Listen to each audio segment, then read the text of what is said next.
Кафеаните се затворија, ама угостителите помош не добија. Она што добиле е само ветување дека се работело на тоа, без конкретно да прецизираат колку и од кога реагираат стопанствениците. Тие и се лути на власта зашто по кој знае кој пат без нивна консултација носат мерки, кои и тие не знаат кога ќе ги добијат. Велат ако сериозно не се помогне, им предстои банкрот. Ние како комора ниту сме учествувале, ниту не прашале, ниту сме дале наш допринос во изготвувањето, така да од една страна се чудиме на кој начин и врз основ на кои принципи и процедури се изготвени тие нови предлози за помош, поддршка, грантови или субвенции што го да бидат за угостителската индустрија. Од владата уште еднаш го повторија истиот став дека ќе се помогне онаму каде што треба, без конкретно да прецизираат кога и колку.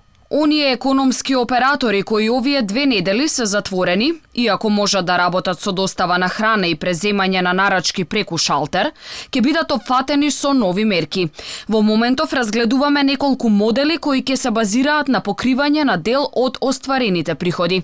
Во моментов приоритет е здравјето и заштитата на здравјето на граѓаните, а за сите настанати штети во економијата, како и досега, државата ќе излезе во пресрет. Иако од владата вела дека угостителите може да работат со достава, голем дел од нив немаат таква можност. Затоа велат биле приморани да ги одјават своите вработени, зашто немале никаква гаранција кога ќе почнат со работа, а ни владината помош од 5-тиот сет мерки не била уште исплатена. Ако веќе сакаат да помогнат, нека ги земат просеците од 2019 година, врз основ на кој што може да направат споредба, дали и колкав промет имале угостителите или колку допринеле во државата со доприносите и со плаќање на доноците. Угостителските објекти ќе бидат затворени до 20 месецов, но тоа не е гаранција дека забраната нема да биде пролонгирана, се жалат тие. Освен локалите, затворени се и фитнес клубовите и спортските сали, како и забраната за одржување конференции и обуки. Забрана да примаат гости имаат и хотелите, мотелите и другите објекти за сместување.